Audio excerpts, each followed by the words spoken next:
De Frieske Valleiswieke van 26 en 30 oktober is van start gegaan. Bij Pjutopvang Oerebregen inderdaad begint deze week ook oors als oors. Dan hebben wij een week dat we tijd besteden aan dit boekje. Nou, zoals vanmorgen bij ons op een groep hebben wij twee passende verhaaltjes die ze uitzocht. Oors is het altijd zo dat er oren mensen van boeten af bij ons komen voor te lezen.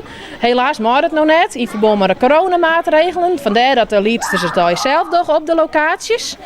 Gildau wil hut rennen. Mooi haar Mim. Mim! Mim! Het verhaal wat we vanmorgen voorlezen hebben we over een spin. Dat past heel mooi bij ons thema.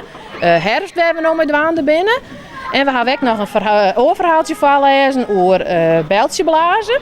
Nou, we krijgen zien kon. We hadden bij dat mooi heel veel plezier dienen. In het verhaal komt het thema beweging voorbij. Ze vinden dit bij de bannenopvang ook erg belangrijk.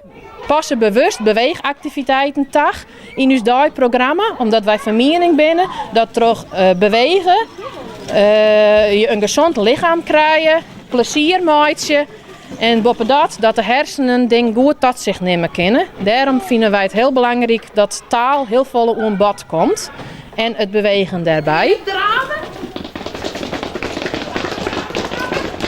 De band krijgt ook alle jaar zoals oorjaren het boekje Mijn Huis. Zodat de ouders thuis ook met de band het voorlezen kunnen en de verhaaltjes beleven kunnen. Er staan ook leuke spultjes in. Dus het is hartstikke leuk omdat de band het thuis dan ook nog eens een keer beleven kunnen. 1, 2...